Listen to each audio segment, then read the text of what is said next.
ورحمۃ اللہ وبرکاتہ. الحمد لله رب العالمين والعاقبة للمتقين والصلاة والسلام على نبينا محمد وعلى آله وصحبه أجمعين ومن تبعهم بإحسان إلى يوم الدين. أما بعد. قال الله عز وجل بعد أعوذ بالله من الشيطان الرجيم بسم الله الرحمن الرحيم والعصر إن الإنسان لفي خسر إلا الذين آمنوا وعملوا الصالحات وتواصوا بالحق وتواصوا بالصبر. عزیز طلباء کرام، آج ہم سورۃ العصر کی مختصر سی تفسیر پڑھیں گے انشاءاللہ تعالی. سورۃ العصر مکی سورت ہے. اس سورت کا نام العصر اس لیے پڑا کہ اس سورت کی پہلی ہی آیت میں اللہ رب العالمین نے والعصر فرمایا، اور والعصر کا معنی ہوتا ہے زمانے کی قسم، تو یہی لفظ اس سورت کا نام قرار دیا گیا. سورۃ العصر کی 3 آیتیں ہیں، اس کے کلمات 14 ہیں، اس کے حروف 70 ہیں. قرآن کریم کے اندر اس کا نمبر 103 ہے اور جز ام کے اندر اس کا نمبر 28 ہے. اس سورت کے اندر سب سے پہلے العصر ہے. عصر کا معنی زمانہ، اور ہم جانتے ہیں کہ 5 نمازوں میں ایک نماز کا نام نماز عصر ہے. اس کے بعد ہے ان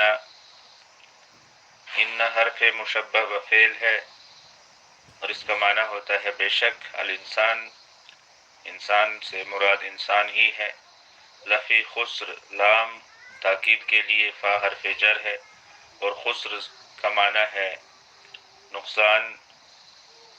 اور الا الذین آمنوا وعملوا الصالحات، الا حرف استثناء ہے، الذین اسم موصول جمع، اور آمنوا آمنہ سے ہے ایمان لائے، وعملوا عمل یعمل سے ہے انہوں نے انجام دیے، الصالحات صالحتن کی جمع نیکیاں، نیک اعمال، صالح اعمال.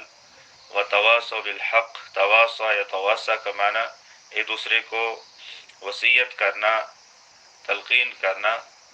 بالحق با حرف جر، اور الحق سے مراد حق اور سچ، صداقت.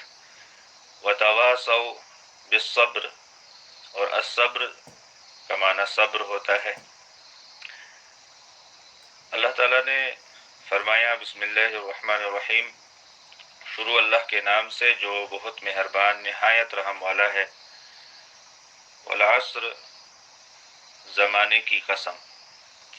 زمانے سے مراد شب و روز کی یہ گردش اور ان کا عدل بدل کر آنا. رات آتی ہے تو اندھیرا چھا جاتا ہے، اور دن طلوع ہوتا ہے تو ہر چیز روشن ہو جاتی ہے. علاوہ ازیں کبھی رات لمبی دن چھوٹا، اور کبھی دن لمبا رات چھوٹی ہو جاتی ہے. یہی مرور ایام زمانہ ہے جو اللہ تعالیٰ کی قدرت اور کاریگری پر دلالت کرتا ہے. اسی لیے رب نے اس کی قسم کھائی ہے، اس کی قسم کھائی ہے. یہ پہلے بتلایا جا چکا ہے کہ اللہ تعالیٰ تو اپنی مخلوق میں سے جس کی چاہے قسم کھا سکتا ہے، لیکن انسانوں کے لیے صرف اللہ کی قسم کے علاوہ کسی چیز کی قسم کھانا جائز نہیں ہے. پھر فرمایا ان الانسان لفی خسر، بے شک انسان سراسر نقصان میں ہے. یہ جواب قسم ہے. انسان کا خسارہ اور ہلاکت واضح ہے کہ جب تک وہ زندہ رہتا ہے اس کے شب و روز سخت محنت کرتے ہوئے گزرتے ہیں. پھر جب موت سے ہمکنار ہوتا ہے تو موت کے بعد بھی آرام و راحت نصیب نہیں ہوتی، بلکہ وہ جہنم کا ایندھن بنتا ہے. پھر فرمایا الا الذین آمنوا وعملوا الصالحات،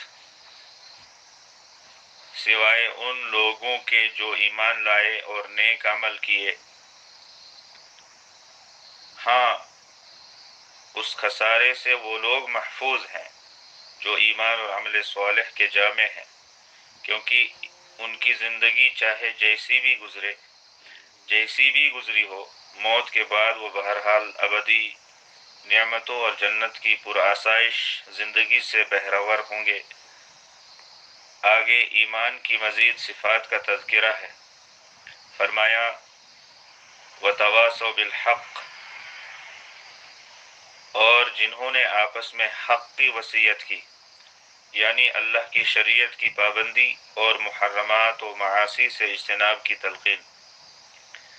اور فرمایا وَتَوَاصَوْا بِالصَّبْرِ، یعنی مصائب و آلام پر صبر، احکام و فرائض شریعت پر عمل کرنے میں صبر، معاصی سے اجتناب پر صبر، لذت و خواہشات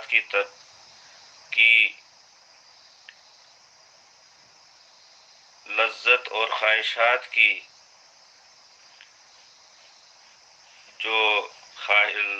خواہشات کی جو دل کے اندر تمنا ہوتی ہے اس پر صبر کیا، اس کو روکنے پر صبر کیا۔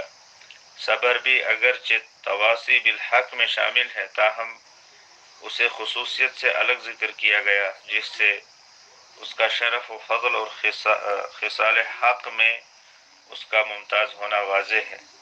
تو بہرحال یہ صورت ایک عظیم صورت ہے جس کے بارے میں امام شافعی رحمہ اللہ نے فرمایا ہے کہ اگر قرآن کریم میں صرف یہی ایک صورت نازل ہوئی ہوتی تو یہ کافی ہوتی، کیونکہ اس صورت کے اندر زندگی کا خلاصہ بیان کیا گیا ہے کہ ویسے تو انسان خسارے میں ہے، اور یہ بات اللہ رب العالمین نے ایک عظیم چیز کی قسم کھانے کے بعد فرمائی، زمانے کی قسم کھانے کے بعد فرمائی، یا نماز عصر کی قسم کھانے کے بعد یہ بات اللہ تعالیٰ نے فرمائی کہ انسان تو اللہ کی عبادت کے بغیر، توحید کے بغیر اور رسول کی اطاعت کے بغیر خسارے میں ہے۔ لیکن اگر اس خسارے اور نقصان اور اس گھاٹے اور اس ناکامی اور اس نامرادی سے اگر انسان کو بچنا ہے تو پھر اسے ایمان لانا ہے، اور ایمان ان تمام چیزوں پر لانا ہے جن پر ایمان لانے کا تقاضا ہے۔ اللہ پر ایمان، اللہ کی کتابوں پر ایمان، اللہ کے رسولوں پر ایمان، آخرت پر ایمان، تقدیر پر ایمان، تقدیر کے خیر و شر دونوں پر ایمان، اور اسی طرح سے باقی بہت ساری چیزیں ہیں جن پر جو غیب سے تعلق رکھتی ہیں، ان پر ایمان لائے انسان، یقین کرے ان پر انسان، اور ایمان کے تقاضوں کو پھر پورا کرے، وعمل الصالحات، نیک اعمال انجام دے، اور پھر ایمان لانے کے بعد، نیک اعمال کرنے کے بعد یہ اپنے تک ہی محدود نہیں رکھنی ہے، یہ بات اپنے تک ہی اس کو محدود نہیں رکھنا ہے، بلکہ اس کو دوسروں تک پہنچانا ہے۔ وَتَوَاصَوْا بِالْحَقِّ کہہ کر اللہ تعالیٰ نے یہی بات بیان کی ہے کہ دوسروں کو بھی اسی حق کی تلقین کرتے رہنا ہے، حق کی وصیت کرتے رہنا ہے، حق کو دوسروں تک پہنچاتے رہنا ہے، اور حق، اسلام بھی حق ہے، قرآن بھی حق ہے، رسول بھی حق ہے، آخرت بھی حق ہے، قبر کا عذاب بھی حق ہے، اور اسی طرح سے بہت ساری چیزیں ہیں جو حق کے دائرے میں آتی ہیں۔ اور جب انسان حق کی تلقین کرتا ہے، حق پر عمل کرنے کے بعد، تو اس کو پھر مصائب و مشکلات کا سامنا کرنا پڑتا ہے۔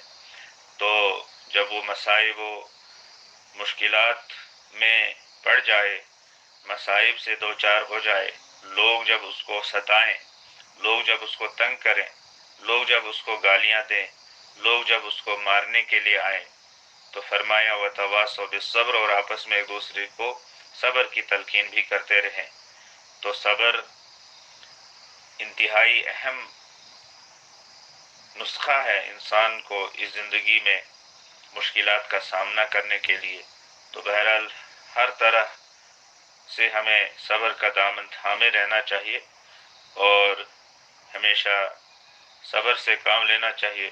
تو اس مختصر سی صورت نے ہمیں زندگی کا اول سے آخر تک کا خلاصہ بتا دیا، طریقہ بتا دیا، منہاج اور منہج بتا دیا کہ کیسے ہمیں زندگی گزارنی ہے اور کس طرح سے ہماری زندگی کی شروعات ہونی چاہیے اور کس طرح سے ہماری زندگی کا اختتام ہونا چاہیے۔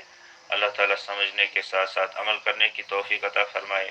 والسلام علیکم ورحمۃ اللہ وبرکاتہ۔